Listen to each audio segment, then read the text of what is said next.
If your child tends to lie a lot, I don't care if they're in elementary, middle school, high school, college, if they tend to lie a lot right to your face, and you're a teacher or a parent, and you're concerned about this, and you want to understand some real solutions for this, I got 10 insights about why kids lie, and I got 8 ideas about solutions for this. And this vlog here, by the way, what's up? My name is Seth with SethPerler.com. I'm an executive function coach based out of Boulder, Colorado. I help struggling students navigate this thing called education. And I received an email that goes like this. Hey, Seth, thank you for your continued work you're doing. Sorry, I can't see anything. If you're looking for vlog topics, I've got one for you. My only request would be that you start with a guitar ditty. Oh, forgot that. Yes, that's right. Little guitar ditty. All right. That's all you get today. Okay.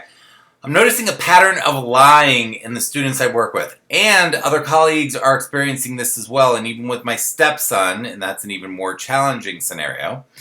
Lying to me says that there is a lack of skills somewhere to truly address what is going on, or perhaps it's a lack of self-awareness, fear of a teacher/parent response, fear of their anger, or the always lurking resistance. I have your show notes from that podcast and refer to them often. I did a podcast with someone about resistance, apparently. I talk about resistance a lot. I'd love to hear your thoughts on how to approach this and how to identify the skill set that actually needs to be built up.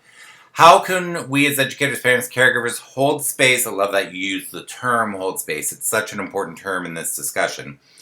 Just knowing that concept is going to help you help the kids who are struggling with this.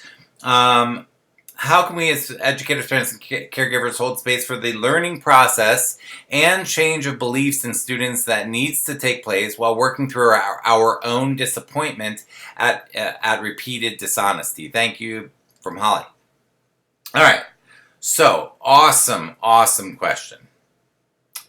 So you mentioned that maybe lying is a lack of skills to navigate it. And I think that is part true. But I think that lying has a lot to do with a lack of ability for students to do, or children in general, to do what we are asking them to do. So we are asking them to write papers, to organize homework, to organize backpacks, to do their responsibilities or their chores. We're asking them to do all these things.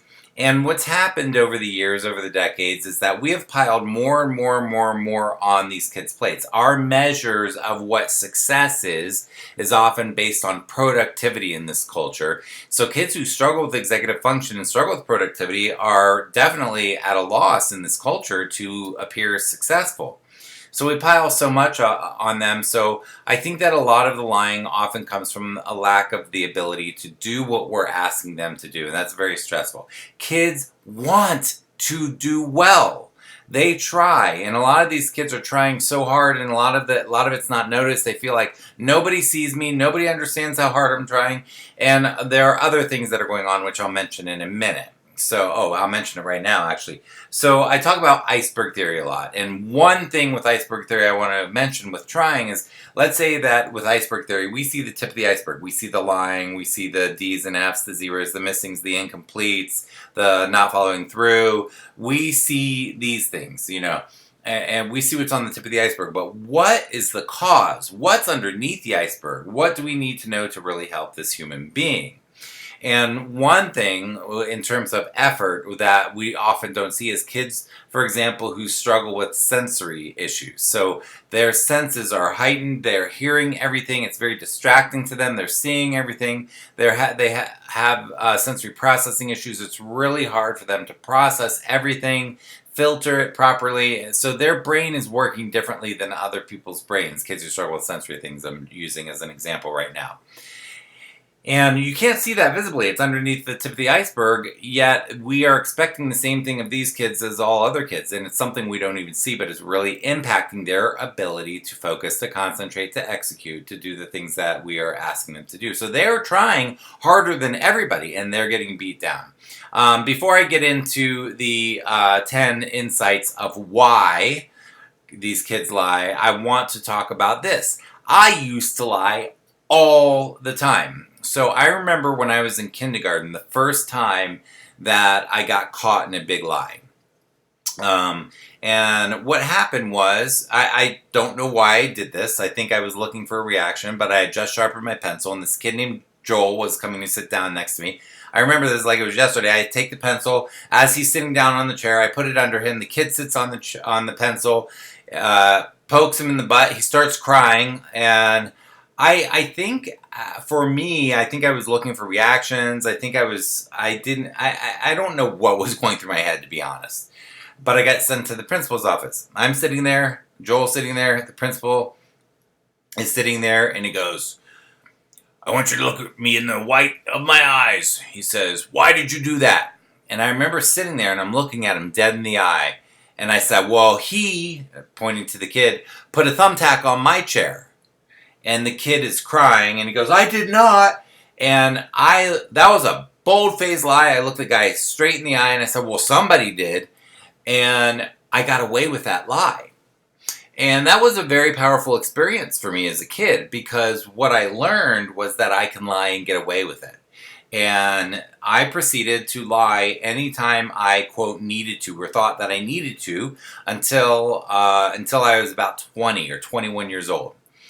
And what had happened to me, and I'm being very honest and vulnerable with you, the audience here, but what had happened to me is that I got in trouble a lot, and I did stupid things, and I didn't have good executive function, and I didn't like getting in trouble, and this was a way out. This was a solution for me. And what had happened to me is that I lied so much that once I stopped lying, I would notice my impulse to lie even when I didn't need to lie. Because when I was lying, it had become a habit where I was lying when I didn't even need to. It had really become a habit. So I'm going to give you 10 reasons why I think some students might lie. The first and most important thing is that lying for most of these kids, most of the time, is not a moral issue. I want you to think of it this way. Most of the time when a kid lies, it is because it is their nervous system is having a response to what feels threatening. So, you, the adult, say something to the child or the student, and they feel threatened by that. So, it filters through the story in their mind. So, the story is, oh no, I'm not doing what this adult wants me to do, or I didn't do it right, or I made a mistake, or I forgot something, or I didn't do my homework, or whatever the story is. But in their story, it feels threatening. Now, adults, you have got to understand what I'm talking about as deeply as possible. If you haven't learned about somatic experiencing, EMDR, brain spotting, somatic approaches to therapy, our body is having an entire experience. And in our culture, listen very carefully, parents, in our culture, we are told and taught not to feel our feelings in so many ways. So anyhow, so the reason I'm telling you that is because you have to know that what's going on and what's part of what's triggering the lying is that there is a physiological response to feeling threatened. So you can say, "Hey, did you do your chores?" And they're like, "Oh no, I didn't. I'm going to get in trouble." There's a physiological response. So there comes lying. Now, I'm not saying that justifies lying, but I'm telling you some of what's going on. So when we lie, there is something going on where we feel threatened. So it's a nervous system is having a response to what it perceives as a threat. 2, resistance. This is classic resistance. Lying is just part of the resistance game. The number one thing students who struggle with executive function struggle with is resistance. Any program that tries to help a child with executive function that does not address resistance is missing the boat. And it will not be effective, or it will be minimally effective. It probably will not move the needle. Truly. So resistance is number 2. 3. Often the lying is precipitated by pressure that we as adults put on kids for a quick response. We ask a question, we expect a response immediately. And a lot of these kids, it takes a few moments to process their thoughts and even think it through. And we pressure them. So another reason why students might lie is avoidance. They don't want to do what they've been asked to do, or they may, back to the skills, not even have the skills to even know where to start. So they avoid starting altogether. They avoid doing the thing, and then they lie about it. So number 5 is that they feel beaten down. They feel, particularly once they get to middle and high school, they've had so many experiences where they've tried so hard, it just hasn't gotten them anywhere. When they do something wrong, there's all of this attention around that, but when they do something right, nobody notices it. So what their experience is they can't win. They're beaten down. They're exhausted. And they're sick of it. So they lie. They don't want to deal with it anymore. The next one, number 6, is an interesting one, and that is the thrill. When I was a teenager, I enjoyed getting away with stuff. So some kids enjoy lying. Like, it's fun, it's thrilling. I'm not saying that that's right, because it's not, but it's something that some people experience. Number 7, they don't know what to say. And this has to do with the pressure for the quick response. But they legitimately don't know why they're doing what they're doing. When you say, why did you do that? They don't know. Number 8, not engaging. What we are asking them to do, not only might it be difficult for them or super challenging or beyond what they are capable of doing when we look at all aspects of the thing. So for those of you parents who are like, I know they're smart, I know they can do it. It's not about smart. It's about all the skills, the executive function skills, and the intelligence that are required to do the thing, not just the intelligence. And when we think that it's just the intelligence, then we're like, you're being lazy, you're not being motivated, you just need to motivate yourself, you just need to try harder, you just need to put forth your effort. Well, they don't have the skills a lot of times. But anyhow, the number 8 was not engaging, and what that means is that we're asking them to do something that is not engaging. For example, worksheets, for example, that are boring and that are not engaging, or writing about topics that are not engaging to them, or reading books that are not engaging to them, or doing other types of busy work that are not engaging to them. So number 9, very important. They're lying because there is not secure attachment. I'm not blaming anybody, but the child does not feel secure, this is very important, to tell you the truth. For whatever reason, they do not feel secure, which means safe. They do not feel safe to tell you that. They feel threatened if they tell you the truth.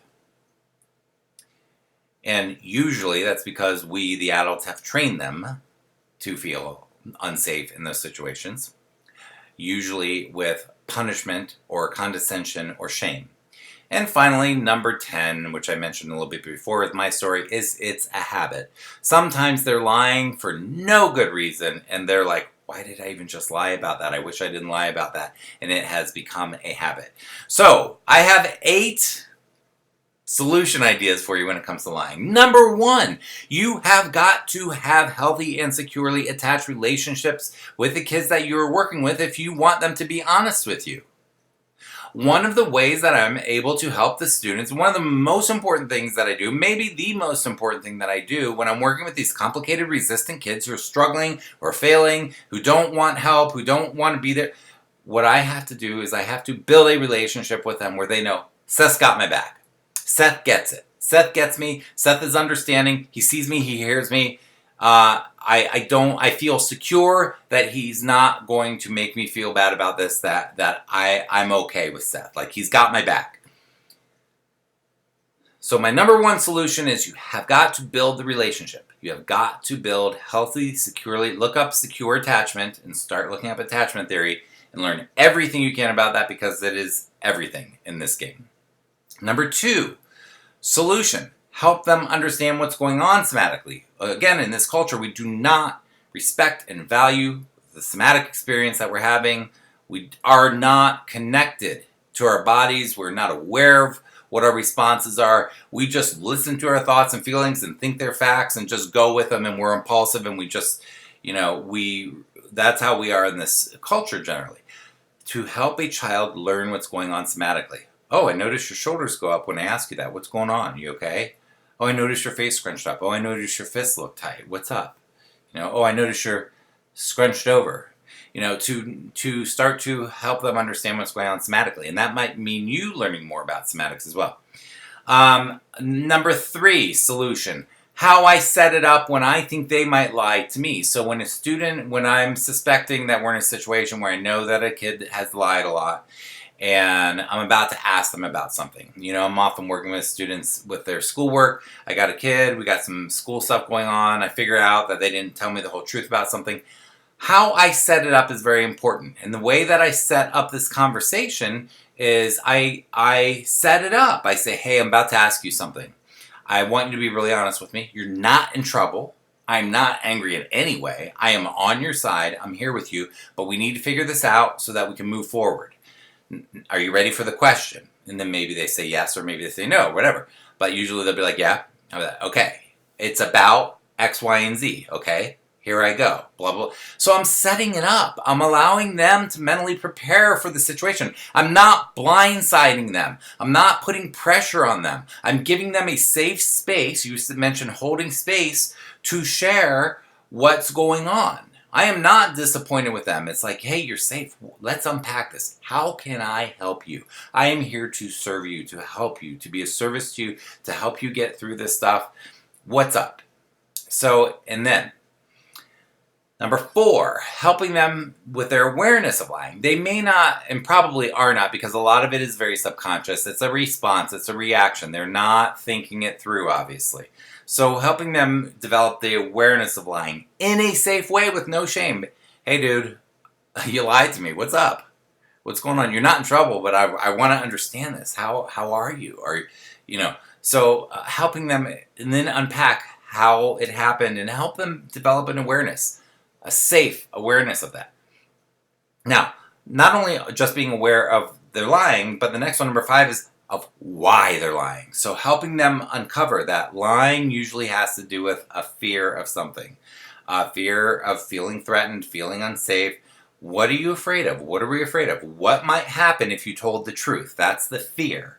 Okay? So helping them develop an awareness of why. Number 6 is patience. When we are working with these kids and kid has lied to us, we have to be patient and kind and compassionate with them. We have to be super patient with them and patient about how long it takes them to respond. And if they respond and they just lied and we know at 100% that they just lied to us, patiently hanging on there and being like, whoa, I'm not sure that that's the whole truth. Is there anything else you want to tell me? And having patient conversations. We're so boom, boom, boom, pressure, pressure, pressure. Chill out. We got to be patient. Number 7, having heart-to-heart conversations with them. Sometimes we just got to call them on their crap and have a heart-to-heart and be like, dude, can I have a talk with you? I want to be real honest with you. I care about you. And I see that you lied about this. I really don't care about that, but I do care about your future and what's going on. How can I help you? Why are you doing that? Help me understand. What's going on? Why? So a heart-to-heart. But a heart-to-heart that is detached and that is set up. So again, we got to set them up and be like, hey, here's what's coming. You're safe. I'm not going to blindside you. You can say whatever you want. I will not judge you. I will not punish you. You know what? I need to know. So, but also being detached when they say stuff, not being like, oh, well, that was really bad. You're a bad person, but being detached, being like, oh, wow. Okay, I can be objective about that. Oh, that's interesting. I need to know this story. Okay, tell me more. We have to be detached or else they're going to feel number 8. Finally, number 8, if we want to help a kid stop lying, when we have these talks, when we're working with dishonesty, there can't be shame. And we shame so much. Why did you do that? Why did you lie to me? Blah, blah, blah. We have to understand that there's a reason. We want to uncover the reason. And shaming them is going to do the opposite of what we want to do. What we want to do is help them learn to be more honest. Not perfectly honest, because it's a spectrum and we have to get more and more honest. They're not going to go from 0 to 100 overnight. But how do we start building their ability to be more honest? They have to feel safe. They have to feel secure. And if we shame them, they are not going to be, and it is going to backfire on us, and they will just get better at lying to us. Again, my name is Seth with SethPerler.com. I'm an executive function coach out of Boulder, Colorado. I am really glad you're here. If you haven't subscribed to my site, SethPerler.com, I send out a great free gift, a student success toolkit for students when you sign up. And I'll send you my weekly blog updates on Sundays. If you haven't subscribed on YouTube, subscribe. That supports my channel. Thumbs up it. Leave a comment. What have you learned about lying? Why does it happen? And what are the solutions? Have you done it yourself as an adult? Why do you do it? Share that with us. Have you done it as a child? Does your child do that? Have you had some great breakthroughs? Leave some feedback in the comments below if you want. Have a fantastic day. I'll see you next week.